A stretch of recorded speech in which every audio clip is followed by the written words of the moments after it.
The psychedelic revolution is here. If you want to integrate your visionary experiences into your purpose, get clear on your entrepreneurial path, and help people while you do what you love, then this podcast is for you. Welcome to The Psychedelic Entrepreneur, Medicine for These Times.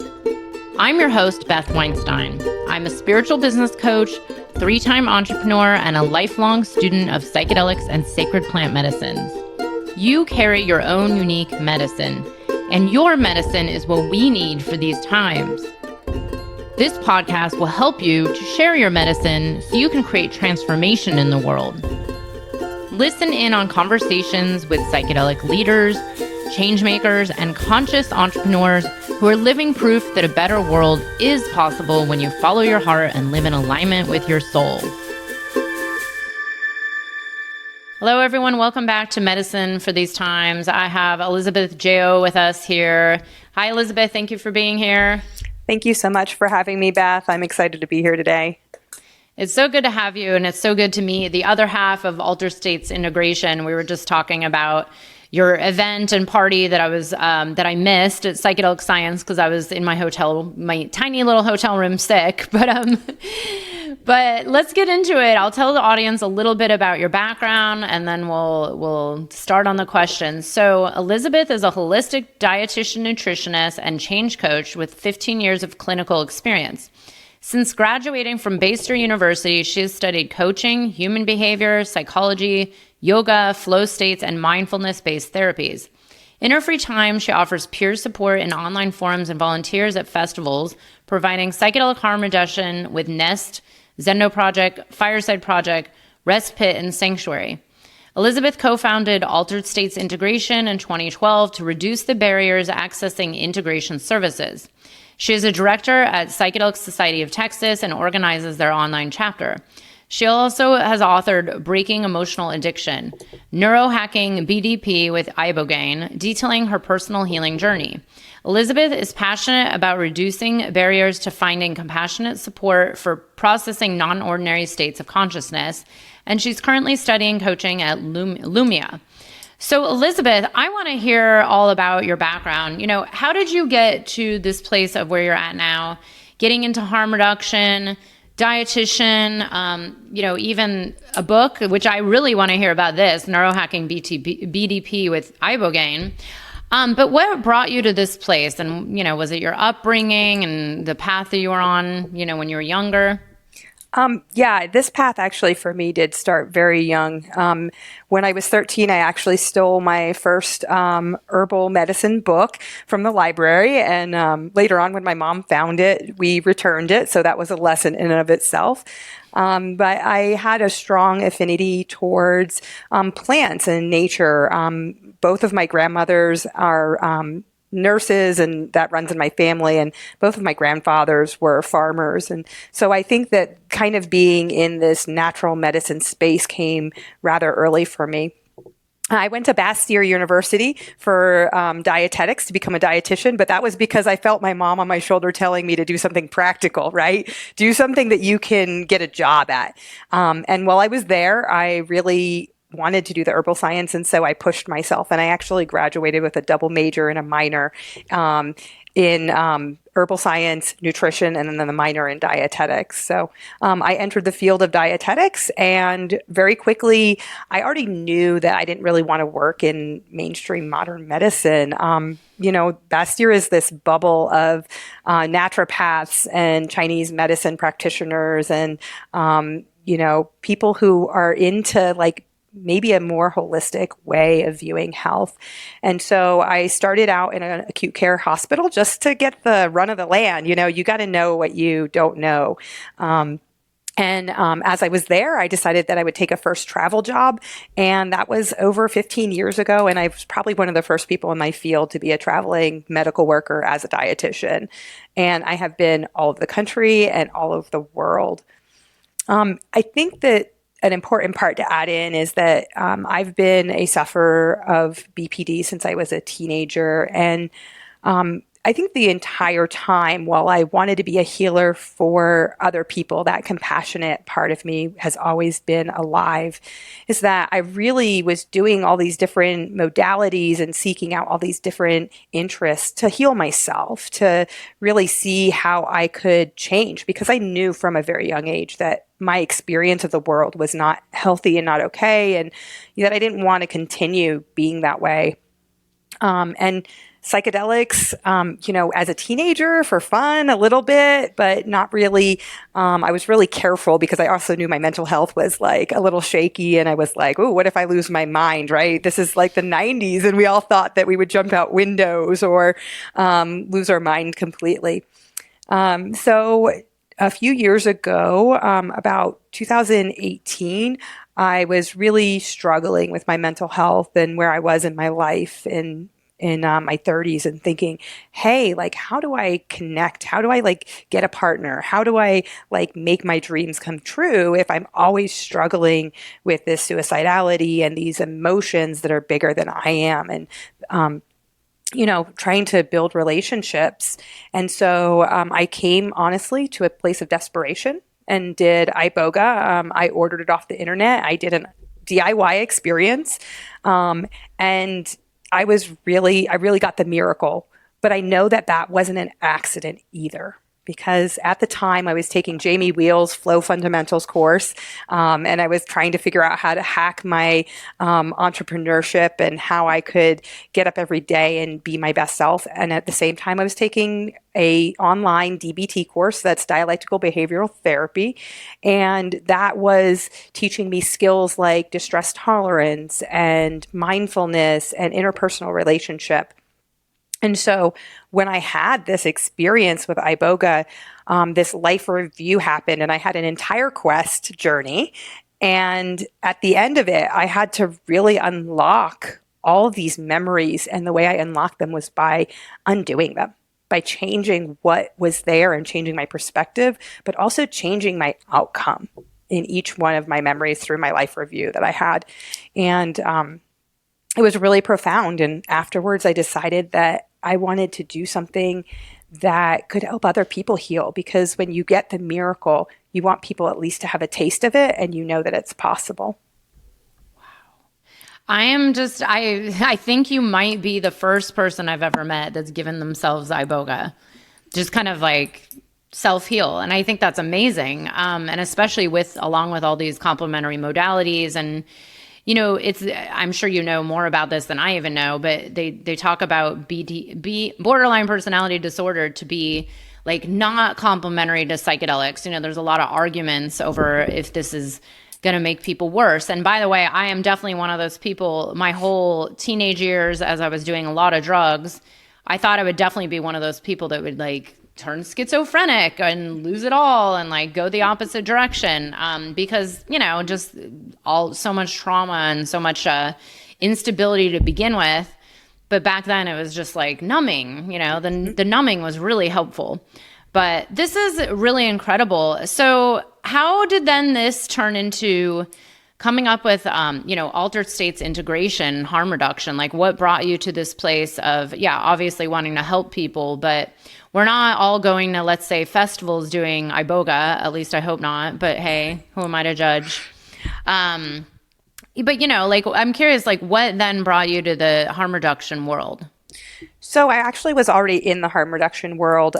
When I first graduated from Bastyr with my degree, I found out that I liked festivals. I'd never really been. And I found out that a lot of them I could go for free if I volunteered with the medical group, which I was qualified to do with my background. And through that experience, I found out about the Zendo Project and decided that I would rather do this more helpful mental health role in mental health crisis support than I would putting Band-Aids on people's blisters, which is the most common thing you do at festivals. I was already in that space, and I think that that's honestly what inspired me to do Iboga, because I wouldn't have known about it otherwise. And I had a lot of understanding at that point of set and setting. So when I had this experience with Iboga, it was composed, it was planned, it was, I had a sitter, it was thought out. There was a time frame of contemplation between having the substance and doing the substance. There was a lot of different precautions that we put in place for that situation. And I'd seen kind of the magic, and I'd heard all these different tales. And I think there was a lot of caution coming in, because I'd also sat for people who were having the worst days of their life when they come into the Zendo. That's oftentimes the worst day someone has ever had when we see them, and seeing how they can turn that around, or how those life lessons manifest. And then I started reading research. I learned how to read journal articles in college, and I just started going on PubMed and looking things up about the different resources that were out there. And in 2017, 2018 was not great. Not like it is today, where we have, probably double or triple the resources to make these decisions. Wow. This story is just so fascinating to me. I mean, it's really incredible. I'm curious, as someone who teaches integration and talks about it, and I'm sure you get a lot of, or know a lot of facilitators and people that hold space. What are your views on working with things, Iboga or not, let's say psilocybin, right? What are your views on people who are like, quote, not trained, but they're holding space, that you do a certain amount of research and you're holding space for someone who really wants to take healing into their own hands. Maybe they can't get up and, I don't know, go to Jamaica and do a $7,000 retreat because of their treatment-resistant depression, but they have, X grams of mushrooms that they want to take. What are your views on that? Because I've actually been having this discussion a lot lately where, there's of course people saying, well, you can only work with a skilled facilitator. And then there's people that remind me that there's, indigenous cultures have been working with these medicines for thousands of years without any training, and how do we get this right? What are your views on this? I'm curious. Yeah, I think that we're actually in a really great place for people to become psychedelic professionals of one form or fashion.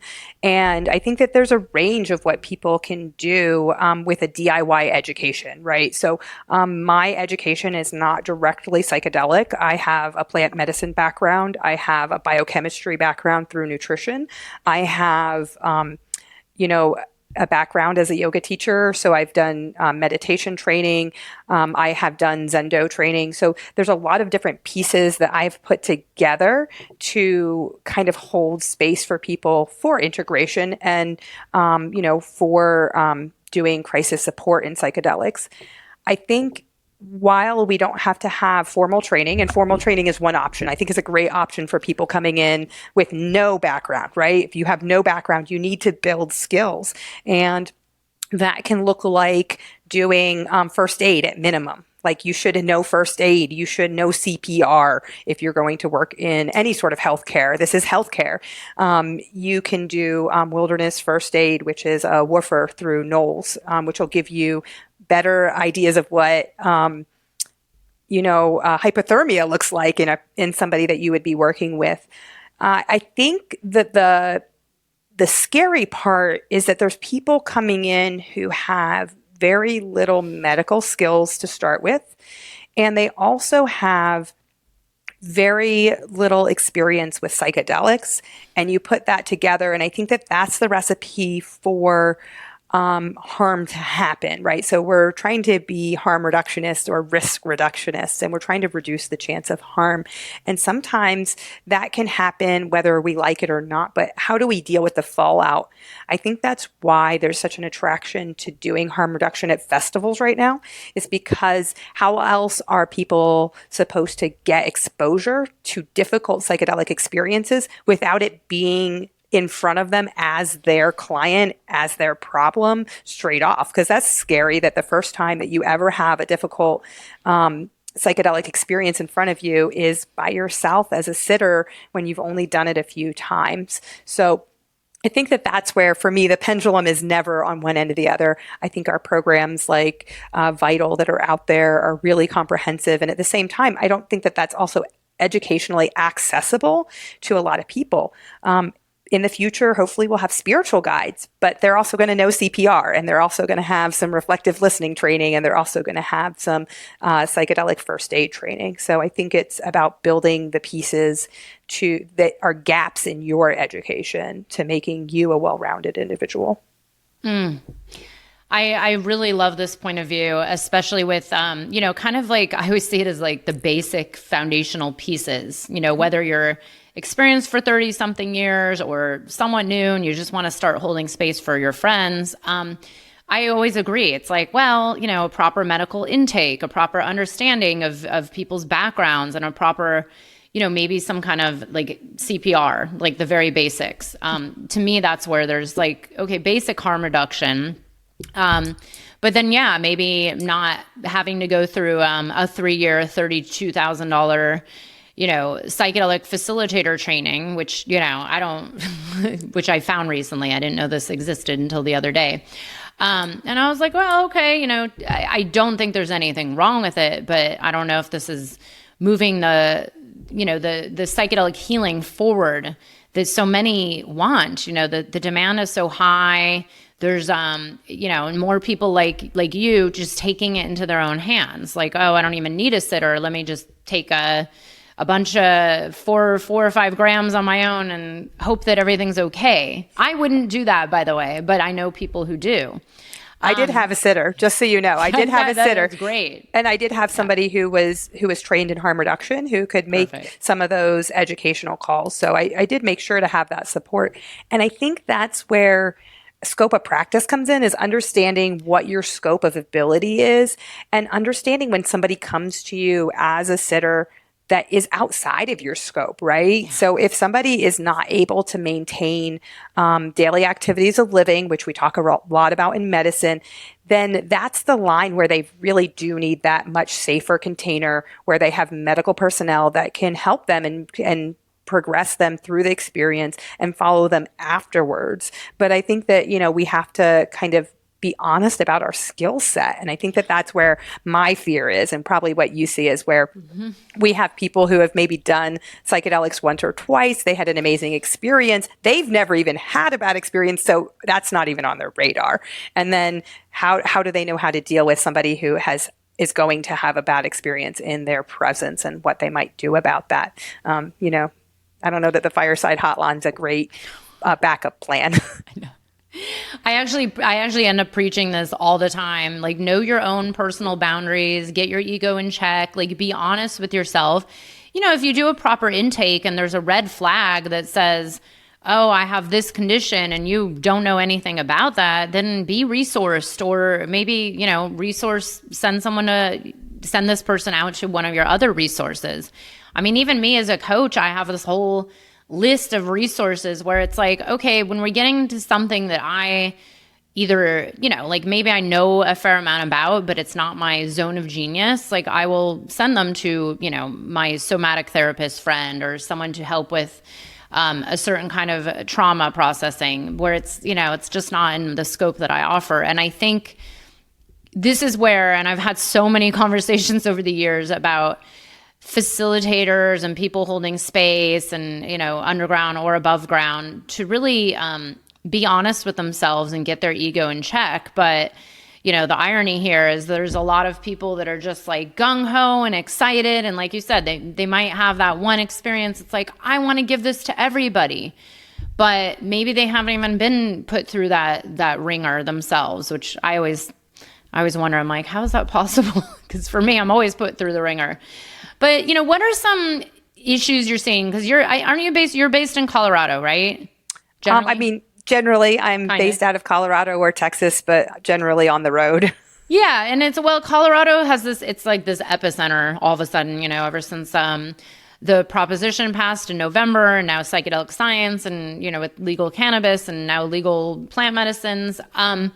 What are some kind of red flags that you've been seeing out there, and, for people to either watch out for, or people just to keep in check? Like, I know we just talked about know your limitations and boundaries, but do you have any concerns about where this kind of psychedelic healing space is going, and how it might all play out. Because I've personally, even just being in Colorado for 9 days, it felt different than what I'm used to where I live. Like the energy was so different that there was just so much gung-ho excitement. But do you have any concerns for the psychedelic space right now, where it's going?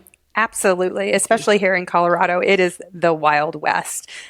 You have people who are making products that are not properly testing them. They may not even be following like DSHEA laws. DSHEA is the laws that supplement companies have to follow in order to make statements, medical statements and claims about their products. It's standards of purity are not there. People are not doing COAs to test their substances, whether that be microdose chocolate bars or Amanita. For all you know, you could be taking sawdust that's in a pill. This is like very like 1920s when all these like FDA laws were made. I think that that's rarely where, especially as my education in nutrition comes from, is that I see this as like a reoccurrence of problems that we've had in the past, as far as the way that we market these things in kind of this unregulated free market. So I think that there's a lot that consumers can do, and a lot of the education that we're trying to do is around people asking the right questions, whether that be asking for a COA for the products that you're getting, asking people where their sources of medicine come from, especially outside of the psilocybin world. We're talking about plants that could become endangered, that come from indigenous regions, really finding the right questions to ask. If your guide or your sitter isn't asking you about your medical history, you should be asking them why they're not asking about your medical history, and coming up with some criteria to be a smarter consumer. And I think that we know that with cars, we know to kick the tires, but we don't know how to kick the proverbial tires of a mushroom or of a capsule that we're being given. Oh, I'm so glad you have this viewpoint from a dietitian, and you definitely know more about these and the labeling and the testing than probably the average person. But it is funny because that's kind of the sense I got. I've told a few people this story, how I was in the what I call the trade show area of psychedelic science, and someone was selling, legal herbal, I don't know, some kind of herbal product, but it had they were selling like kava and kanna, right? Do you know this? And I said to them, I was like, well, do you know if there's any contraindications with, let's say, ayahuasca or MDMA? And the girl that was selling them looked at me with this like blank stare. And I was like, whoa. Because I actually had a very not pleasant experience many years ago with an herbal medicine that I was taking before ayahuasca that no one had informed me it was actually a contraindication. And it was very, very unpleasant. That could eventually have led to death. And I just found it to be really interesting that there's not even, mind you, like maybe no testing, but even education about how this might be affecting the other drugs that everybody's taking. If people are taking MDMA or ketamine or ayahuasca or even the Ibogas, Ibogaines of the world. So that was quite interesting. Now, with the work that you do with altered states integration, I want to talk a little bit about that. Do you guys end up working with a lot of people doing underground facilitation, or is it more just people that come to you to be in integration circles or integration coaches? Like, who is altered states integration really serving mostly? Yeah, so we are serving a wide range of clients. We have just started opening up into more of the mentorship and support space for people who are facilitators. We do have a quarterly group for support for facilitators. Now, I think that that's going to take a little while to get going because facilitators, one, aren't used to reaching out and being in a safe space for themselves. They're used to being very isolated, and that's why we're providing the service. As for clients who are taking psychedelics, we do offer a wide range. We do safety assessments for people. We're not here to give advice, but we are to make sure that people are following some good guidelines that they've set together themselves, and we ask them good questions so that they can make some answers to be safer. We also do a lot of integration with people who are doing ketamine therapy. I find it really interesting how much ketamine is really not supportive of people. And as somebody in the medical field, I can imagine the scenario of you have Joe Smith, and Joe Smith was told that he needed to go to do ketamine therapy from his doctor. And Joe Smith lives in Tyler, Texas, and then he's going to, go down the road. He's going to get dropped off at the ketamine clinic. His wife's going to come pick him up later. He's going to do this thing that he doesn't really understand. He has a transformative or transpersonal experience that he doesn't really understand. As he comes to, everybody acts as if nothing happened, so he acts as if nothing happened. And then he goes home. And then he goes onto the internet and looks up ketamine and finds out that it's psychedelic and that he had an experience that nobody told him or really clearly helped him understand. And so we end up with this archetype coming into our circles who they're like, yeah, I came here because I did ketamine and I'm like, not sure what's up. And so we see a lot of people like that. We find a lot of people who are doing DIY healing, who are trying to be more intentional about their experiences, people both from new to the space and people who have been doing psychedelics for years recreationally and are now, maybe they had a bad experience and they come into our space. So integration is for a wide range of people, and we try and provide different types of circles for different types of experiences. Whether, we take on hard topics and we tell people, some of this is going to be triggering if you've had some difficulty. People are going to talk about trauma in here, and you need to take care of yourself. Mm. Wow. And by the way, this is like the third story in a row I've heard about ketamine, because I actually don't really work with ketamine. I haven't worked with it in many, many years, and I don't really have that many clients working in the ketamine world. But I have now heard numerous stories about people doing ketamine not getting any support at all. Like literally, it's not even ketamine therapy. It's just getting ketamine from a provider. I don't really understand how that works without the therapy. And then people have like no integration support. And like you said, these can be really life-changing, even if it's like, people like me that come from, I've spent a lot of time in the festival world working with ketamine recreationally, and it's like, oh, it's so easy. But I think people are forgetting how significant these experiences can be.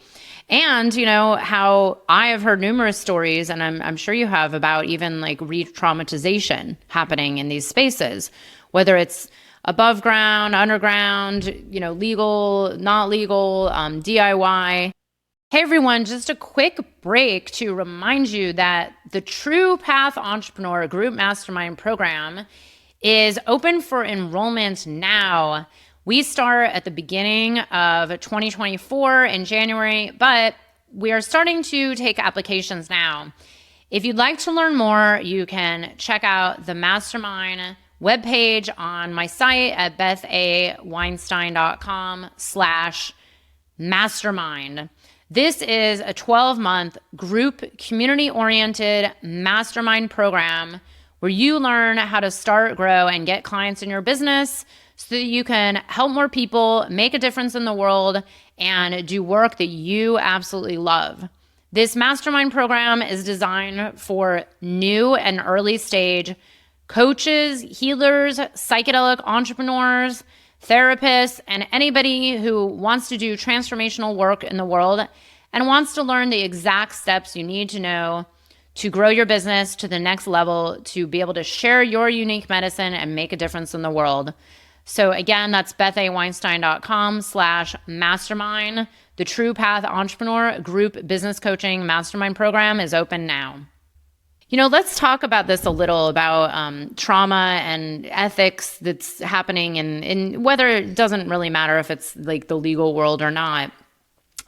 What are some kind of overarching themes you've heard in your work over the last few years of people like having negative experiences? Is there like a reason why this might happen, or is it just kind of like bad, like the wrong substance for them, or too much of something, or a facilitator that wasn't skilled, or wrong set and setting. Like, what do you find the most common, like, kind of, I hate to say it, but like the horror stories that you hear are?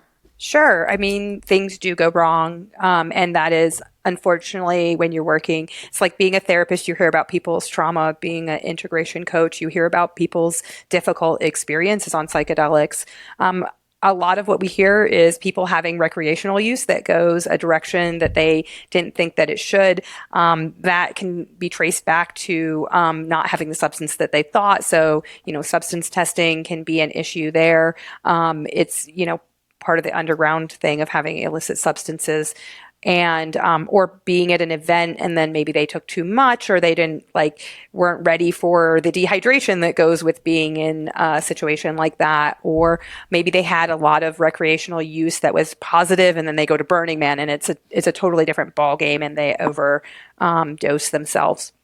There's definitely this theme that I hear around guides and sitters not being able to provide the care that people need when they have a difficult experience in ceremony. And that's really unfortunate. I think sometimes this even comes up in integration as a secondary piece of somebody's story, where they're talking about a difficult experience that they had, and they happen to mention that they were held down, or that their mouth was covered, or that they were told not to scream. And I think that is, a product of having a lot more ceremonial space in the US, where people are doing ceremony in an apartment, or they're doing ceremony in a house that's too close to other houses. So there's not room for people to naturally have big experiences. Big experiences are very much a part of psychedelics. And, in a harm reduction space, we encourage people to follow that to its end. I think another thing that seems very thematic is this ego inflation that you were talking about earlier, that really can happen where people are, headed into a space of spiritual bypassing, where they're using the substance to kind of be a part of something. They feel really positive. They have really great experiences on psychedelics, but then they come around to Monday and they're not able to manage their lives, and their lives are falling apart. Maybe they fall back into existential crisis. Maybe they have problems with suicidal ideations or other substance abuse to get them through until they go to the next ceremony. So we definitely see that as a theme, where people are using the medicine, or overusing or abusing the medicine, and they don't realize that what's happening during the medicine is what needs to be worked on after the medicine. Integration is the key for so many different types of transpersonal experiences. The reason that we named our company Altered States Integration was because we see all altered states or transpersonal experiences as valid and opportunities for change. You can get hung up on going to yoga festivals just like you can get hung up on going to ceremony. And you can go one weekend and come home and have your, be in the middle of a tragic divorce that you can't handle, and then go back to another yoga festival and it feels all love and light. And then you go home and your world is crashing in. And so I think that is really something that we see thematically. And I think that we'll continue to see as people come in and think this is a one and done experience, that not everybody's going to have the miracle experience that I was able to have. And in fact, it wasn't my first psychedelic experience. And it was a long journey to put all the pieces together for the medicine to do the work that it did. So I think that's, if anything, there's a message to our community and to the people coming into our community, is to realize that this is not, anybody that sells you this is a one and done, that they're peddling snake oil. This is, not the 1800s, and you can't just take this elixir and be cured of whatever it is. You still have to do the heavy lifting and the psychological work that goes with it. You covered so many important points there. And it's funny because I even hesitate to use certain language. Like, I don't use it, even though I've had these moments that seem miraculous, a little bit, when there's certain people or places out there that actually market their psychedelic experiences as like, come get your miracle, or like, we'll fix this, or like, this is magic, and I'm like, well, I don't think they're talking about the reality of coming back to life and integrating. And actually, it's an observation I've made for so long, and I've been talking about a lot lately, is, there's something about like going to ceremonies and the medicine. I know, because I've gone through this myself, that's like, yeah, of course it feels good, and there's a belonging, and this community that maybe isn't even a real community. They're just people coming together to do medicine a lot. And then there's life that happens in between. And what I'm seeing more and more of is people that are just, it's like this constant, like, okay, ceremony this 1 week, and then life gets back to, normal, and then they feel like crap again. And then next thing you know, it's like hape every day, or, ketamine, or like MDMA. And then there's another ceremony, and then there's another thing, and then another, and it's just like, on, and then they mix in, and I'm like, wow, there are some people I know, even like DMT pens. That's the thing I keep now seeing, is like people are, and they're, I try to not have this judgment, but I kind of wonder how much of it is actually helping, or if it's just this massive like numbing or bypassing. I mean, I don't know. Who am I to say what's right or wrong? But I think it's good to point it out and really mention that the real integration is within life, like was it within this presence of being alive and actually like dealing with what's at hand in your life, and hopefully learning how to manage it better versus just avoiding it with maybe a different medicine. And even the word medicine gets into this like, oh, well, if it's a medicine, it's okay. It's like you said, yoga festivals. I actually experienced this when I used to run marathons and ultra marathons, that there was, I noticed it one day. I was like, wow, everybody's avoiding life by running, these 50-mile races every weekend, because then all you do is train and you run like, hours and hours a day. And it was just this like weird, like mentality that reminded me of drugs, like, abusive relationship, like the addiction. So I'm glad you brought this up, because I think it's really important for people to understand what secondary trauma is, because I've actually heard, I've seen, just kind of being in this ecosystem, a lot of stories about that, where it's like, okay, I wasn't allowed to express, or, I was put into a different room, or yes, held, or physically even maybe like held down to the point where you were hurt. And I've seen and heard like numerous stories about people who are actually traumatized by, like, I worked with this one shaman who told me to shut up and didn't want to hear about it. And then I just, went into the downward spiral of self-hate and just made things worse. I don't know how that's helpful. But I want to ask you, just out of my own curiosity, and if you know much about this because of your own experience, about borderline personality and psychedelics, because this has come up just over the years, in conversation, not so much with people I like my clients, but what are the views on, people with BPD going through psychedelic experiences? Are there like better ones than others, or is it all about the support you have? I've heard people say like, you shouldn't even work with someone who has it. What are your views on this? Yeah, I have some really strong views on this. Let me just put it in as a caveat of something that I said earlier about people being at baseline, is that there has to be some level of emotional baseline where people can manage their lives in order to be able to use psychedelics safely. And I think that is a really good indication. And it's not always appropriate to be in crisis and then go into a psychedelic space. However, I just want to throw it out there that if people with BPD ultimately had crises all the time from doing psychedelics, we would already know this from science, because people with BPD tend to have extreme behaviors when they're in like an activated state. And those extreme behaviors are considered risky behaviors, right? Risky sex, fast driving, drug use, right? Including psychedelics. So if psychedelics were so harmful for people with BPD across the board, we would have already had so many hospital admissions from people who were like, they're like, oh, you've already been diagnosed with BPD and you took LSD and look at what happened. And that is really not statistically the case. And I think that we are moving away from that. One of the great talks that I went to at Psychedelic Science was specifically about new research looking at borderline personality disorder and psychedelics.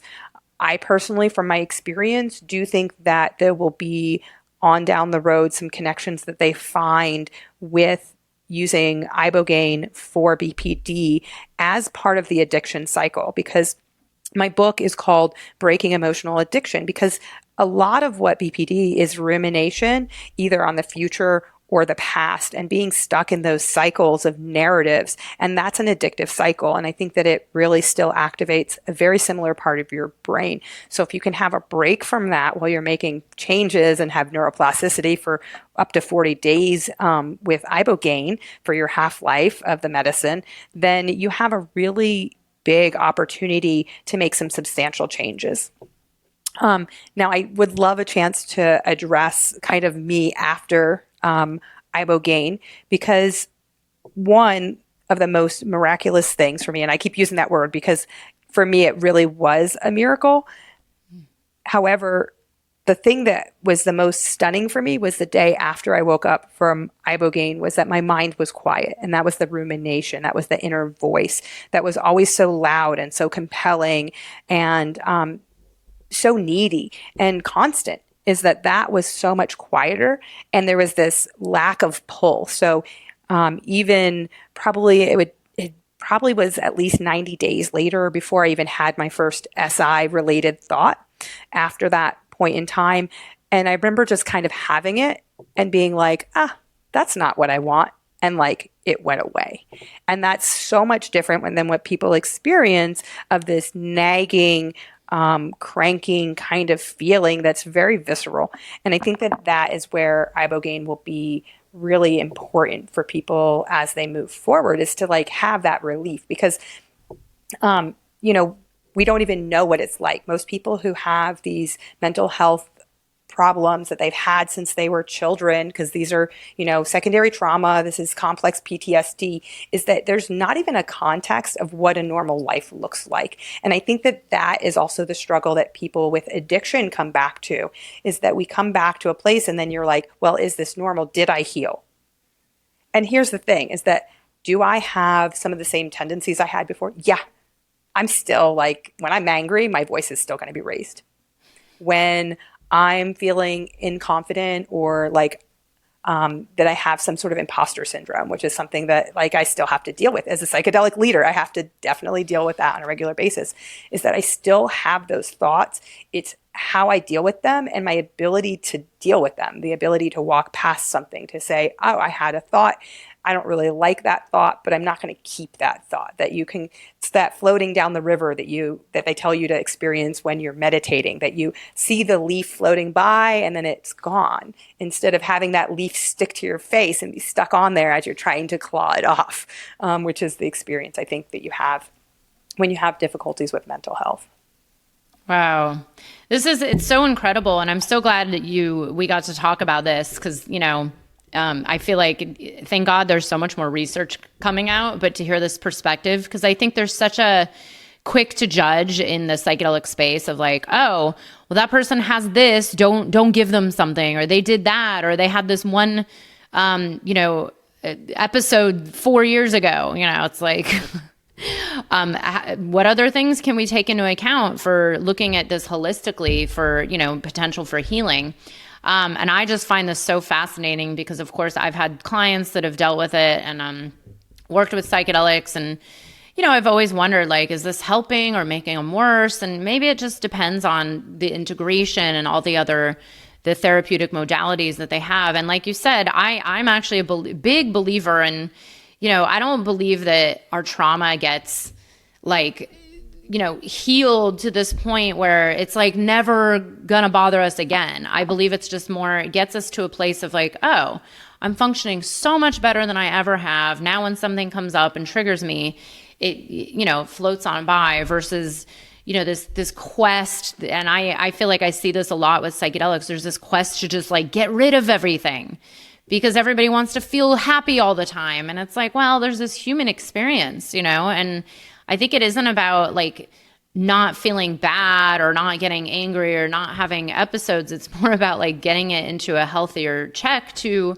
have a flourishing life. And I always remind people these medicines aren't here to just like fix you and make you into some like perfect, whatever that is, perfect human. I would love to, meet whatever people think is a perfect human. I always say, I'm like, even Mother Teresa wasn't perfect, But I really love hearing about this. Now I'm curious, when you chose to work with the Iboga, had you already tried to intentionally heal the disorder with other medicines? Like why, I'm just curious, like why the Iboga, other than, trust me, I've been on the verge of doing it for years. I'm like, one of these days I'll get up the nerve, and because of that reason that it's been known to be like this master healer. But is there a reason why it came to Iboga? Yeah, it definitely was a choice. And I had experimented with, I had already had about 10 years of dialectical behavioral therapy, and it got me very far. So I really do highly recommend people move into that modality. If you're having behavioral and emotional issues, you need those skills. You have to work the skills before the medicine's going to have much room to work. However, when I had experimented with other medicines, like I did some microdosing or mini dosing with LSD. I did some learning Spanish with LSD. It was. I really recommend doing a film you love in another language. So it's a film, like I watched Star Wars several times because I know all the words to it, and then you watch it in Spanish on a museum dose of I know LSD. I have a Spanish lesson tonight, literally. I'm going to try that one of these days. Yeah, yo hablo español ahorita. So something worked a little bit. But when it came around to feeling like there was this endless emotion roller coaster that I was on and that I couldn't get off of, I did work a little bit with psilocybin with some intention and some therapeutic benefit. It really helped me unpack things, but it didn't give me, I think, the neurological break that Iboga does. And I think that that's why it's so special. And I think that we'll find that the different psychedelics work for most people in some similar ways in what they do neurologically. And I sought it out for two reasons. One, on a spiritual level, ayahuasca, which I still have never done, is very much about, I feel like, going out into the universe. You meet beings that are outside of yourself. You meet the grandmother, right? And that is kind of more of an outward experience. Knowing that I have this childhood trauma and this complex PTSD, I was really attracted to Ibogaine because it had the life review, right? I had questions about my childhood that I can't remember, and I was like, oh, do I have some specific sexual trauma? Is there things that happened to me that I don't remember, and that's what happened to me? Because I'm actually the way I would see it is my complex PTSD is a product of bullying and a unstable like coping model, right? From my parents. And so that's not like a big T trauma, right? There's not like something that was like a moment in time or several moments in time. And so I was curious about that. So life review was really interesting to me. The second part was that I felt like that from my research that there was more of this grandfather element to Iboga. And I've really felt like that is part of my life that's missing. I'm very, in an astrological sense, I'm very much Cancer, right? That is my astrological sign. I'm the caretaker, I'm the mother, but I'm also the emotional roller coaster that people expect from that. And so I thought that was an energetic that I would like to lean into. And then, of course, there is this addiction side of things where my understanding of chemistry and neurochemistry just made me feel like, hey, if I can give myself an opportunity to not be addicted, because I do very much feel like there's this propensity to want and to delve into these negative emotions. It's not just that these negative emotions are happening to you, that at some point, I think with my BPD is that I would thrive in it. It's like, oh, this crushing pain, I'm going to like dig it deeper, right? And so I thought that was something that really sounded interesting to me. And I think that in a sense of access, it felt more accessible to me as somebody who was going to do a DIY experience than ayahuasca. I don't know that that's now my knowledge base is different, and I don't know that that even means anything anymore. That was just the naivety of knowledge right there.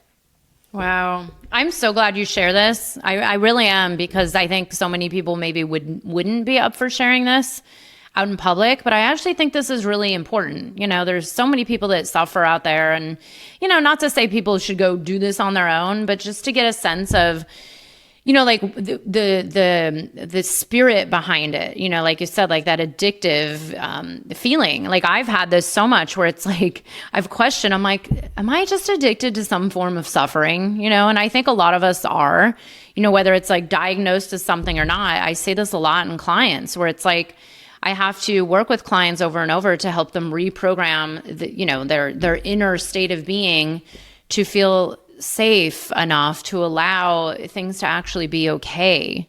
Not even to be good, but like okay. Like it is okay to receive okayness. It's okay to allow yourself to be taken care of. Just so many of these deep societal problems that I think that run in so many of us, especially, by the way, I mean, I'm sure you would agree, women. I work with a lot of people in the nursing world, caretaking spaces, doulas, end of life care.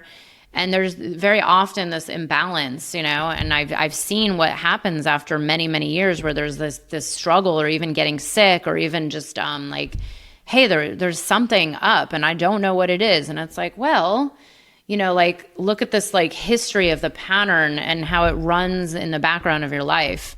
So thank you for sharing it, because I think it's so important that people hear our personal stories of how we've healed and how we've worked on this, and that it is this ongoing integration.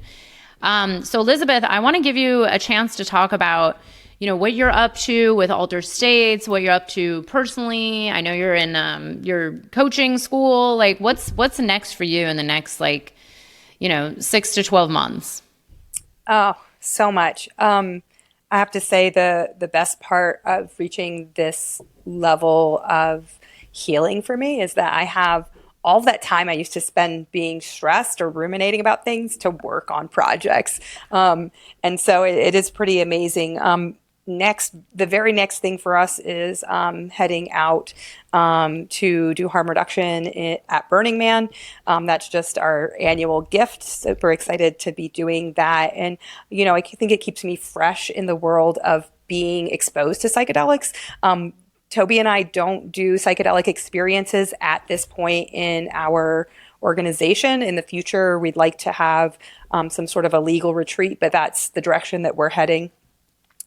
For me, I'm finishing up coaching at Lumia, which is really exciting. So hopefully this fall I will be internationally coaching federation accredited or certified to be a coach, which I think is a really great skill, because it's, even as someone who is not necessarily into advice giving, it really has helped me figure out how to bring out the best out of my clients, which I'm really excited to do.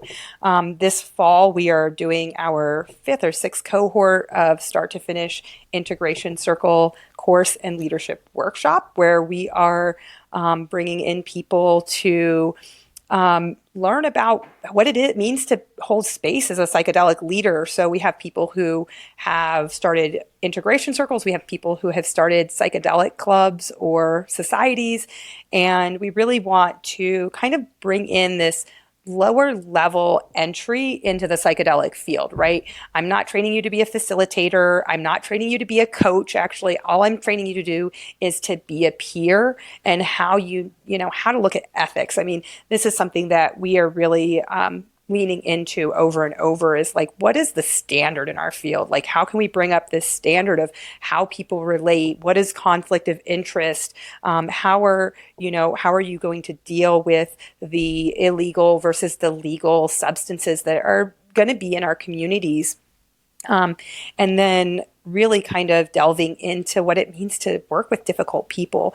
Because one of the things that I think is a danger in our field is that we have this love and light kind of outside perspective that kind of creeps into all of these organizations. And people want to be wholesome, but when people are difficult in their in their room or in their integration circles or in their clubs, they don't really have the skills to deal with that. And it's really important, because I think that anybody that's coming to this space, I really want to acknowledge that they're coming here for healing.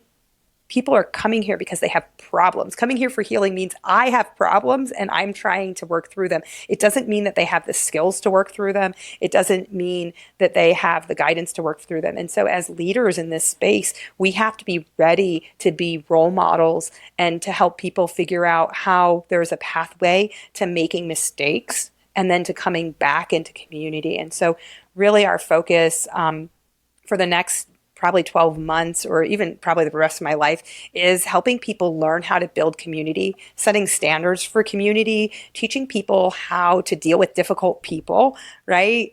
Talkative Tammy is going to come to your group. She's welcome. But we do need to know how to keep her, within our guidelines. And so that's really what we're looking at, is to kind of focus on those things. Personally, I'm hoping in the next 12 months to write more of a nutrition course around psychedelics, thinking about like what kind of herbal medicine is complementary, what isn't, talking about interactions like we talked about earlier, and really giving people an idea of how nutrition and health really play a part in things like, healing from mental health. And, I don't know if you know this, Beth, but they've done some recent studies on people with IBS, IBD, Crohn's, and colitis, and they're finding that better than 90% of people with those diseases can identify a big T trauma that happened to them earlier on in their life. And so I think that while it doesn't mean you can think your way out of these problems, it does mean that there is this psychosomatic element that we really have to address. And so, a professional goal of mine is to get dietitians a seat at the psychedelic table, because, if you're going to a retreat center, you need somebody to teach these elements and to address vitamin deficiencies. People with cravings, craving for food is like a craving for water, is like a craving for alcohol, is like a craving for chromium when you are short. And so really addressing these things is so important to me, and for us to elevate those conversations. I am a huge fan of this, by the way, because I personally just went through something where I was really, after psychedelic science, I was really low on electrolytes from being sick. I had like this really strange sickness that I think was caused by a spider bite, because I found this gigantic spider bite on me. And thankfully my herbalist who I work with, who's also like Chinese medicine and, just very well studied, also is a medicine man, who understands interactions and how medicine affects us. But, I actually have been saying this for a long time. I'm like, I don't think a lot of people, or especially even more facilitators, are not aware of how just even simple things in our diet. And there I was going to Peru to work with medicine while also like feeling this kind of imbalance in my body. And thankfully I know my body enough, but I was like, wow, if I hadn't known that and I hadn't had him, I probably would have been just like wrecked or miserable, or maybe even sent to the hospital there. And I knew how to deal with it and take care of it and drink certain teas and certain herbs. But I think people forget how much these medicines really affect us, and vice versa. Like you said, traumas connected to chronic symptoms, or even someone I know just said, I have anxiety, what helps? And of course there's 20,000 comments on this Facebook post. And I was like, well, do you drink caffeine? Something super simple. Let's start with the very basics first, the diet, even me, I've noticed over the years, even water intake, if I'm dehydrated, I'm in a weird mood. I don't sleep well. I wake up more at night, super simple. So I would love, please let me know when that's out. I think this would be so important for space holders and people who are working with medicines to have these dietary, just kind of like a guide of understanding what they could do, or what is an interaction and what works and what doesn't work. So I can't wait for that. And yes, we will have the links right here in the show notes to the Altered Integrations offerings. I know you guys have these amazing trainings for integration circles. And I said, I'm going to start sending clients to your trainings because, yeah, I don't know anyone else who's actually teaching people how to create these communities. And I do believe in this is like, we have to be healing in community. This is the whole point. You know, we can't do this by ourselves. The integration process is not a solo experience. It's a human relation. You know, it's like we are part of the earth and part of each other, and we need to be able to, you know, relate and not shut people out or kick people out of circles or cancel people because they're totally different than you. You know, it's like, this is the human experience. So I'm so glad you guys are teaching this and standing for this. And thank you so much for the harm reduction work you do. Yeah. So important. Yeah, thank you. I really appreciate it. We're just out here trying to create something different because we can't create something different by following the old ways, and we have to come up with new ways of being. If we follow the old corporate models or the standard American way of being, then we're going to get the same results. So we're really out here trying to figure out to do something different. And we love collaboration. So, you know, it's really exciting being on your podcast, and then for other people that are seeking us out to, you know, we don't know the answer, but we're here having a conversation because that's what, you know, ethics is. That's what the future is. It's about creating a conversation where we can be open and change our minds and discuss what's possible. Because if we don't, then none of it's possible. Exactly. Aw. So good to have you on, everybody. We'll have our links right here. Be sure to check out Altered States Integration. Thank you so much for your time, Elizabeth. It was so good to have you. Thank you so much, Beth. You have a good afternoon. Thanks. I hope you enjoyed the episode. If you're feeling inspired, I'd appreciate it if you showed your love with a review. And check out my YouTube channel where you can find the video version of this podcast. You can also head to bethaweinstein.com to learn more about me and grab my free business growth trainings. Remember, you carry your own unique medicine, and your medicine is what we need for these times.